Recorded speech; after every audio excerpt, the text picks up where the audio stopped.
Hello, I'm Melanie Armstrong. It's been a pleasure to hear from all of you, and I've enjoyed matching you with professionals. I want to go over some brief information about the informational interview so you'll have a good idea of what to expect in the next couple of weeks. This informational interview is a way for you to have a great conversation, a purposeful conversation with an alumnus or with a professional in the field you're interested in. It's a way to research a career and maybe find out more about it, an area that interests you. How does it work? First, you're going to identify the topics you want to discuss. You've probably already done this because you have already determined which area of interest your career pathway lies. Next, you're going to submit the online intake form. Most of you have done this, and I appreciate all the effort and time you took into filling out this form and letting me know about yourselves. This is where we probably are right now in step 3, preparing for the interview. Right now, you'll be formulating some general questions about your professional.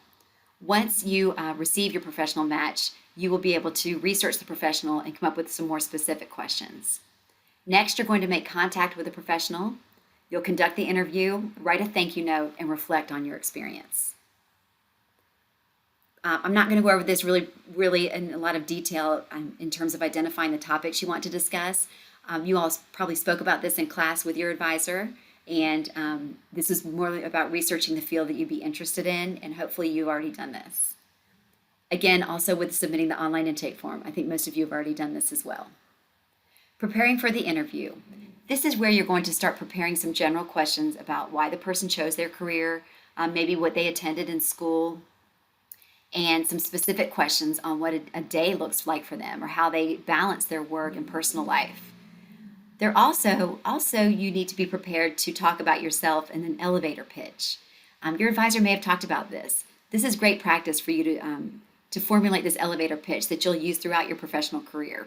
It's a brief 1 to 2 minute overview of yourself and your education, what brought you to Furman, what area you're interested in studying, and what your goals are for the future.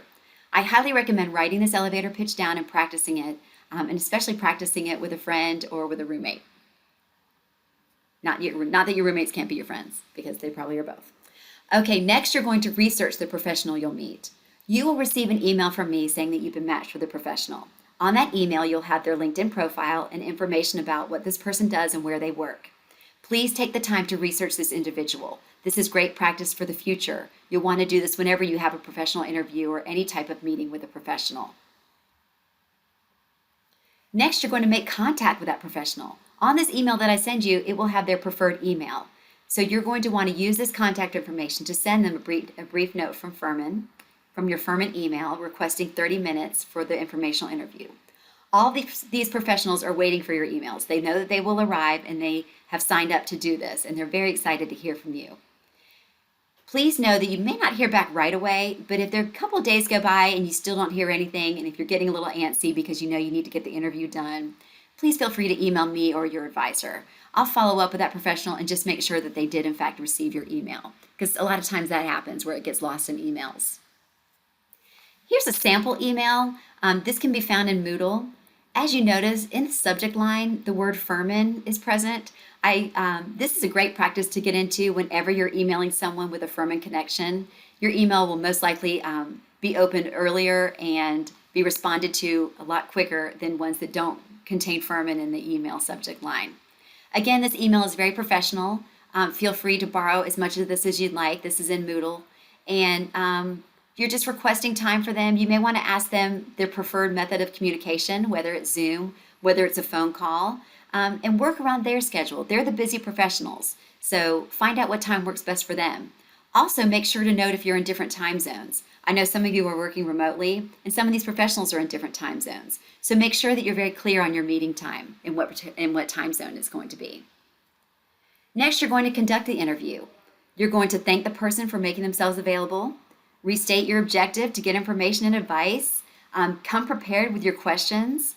Let the conversation flow naturally. Just enjoy getting to know someone else and learning about their lives and their career paths. Respect the person's time by limiting it to only the 30 minutes agreed to, but know that if you have questions, you can ask them if you can contact them in the future. Here's some quick informational interview tips. These are also really great to go over before your interview. This is also in Moodle. But basically, you want to have a backup plan if you're going to use video conference interviews. Make sure that you also exchange phone numbers. I know that sometimes Zoom just doesn't work or the connection is bad, so it's a really good idea to have a backup. If you do video conference, you'll want to make sure you arrive early, make sure that you're settled, that you have a nice neutral background, that you're sitting up straight. If you do a phone interview, please don't use your speaker, and please don't be outside walking around. Know that you're probably going to want to take notes during this interview, so be in a quiet room where you can do that as well. Write a thank you note. We include this because it's so very important. This is a great habit to get into professionally and personally. So just a quick thank you email to them means a world of difference. Thanking them for their time and for the effort that they took and letting you know a little bit more about themselves. Also, you may want to decide to keep in touch with your professional, or they may refer you to others whom they might think you might benefit from learning more about as well. Then you're going to reflect on your experience. This is part of your Pathways class. You're going to use the deal method.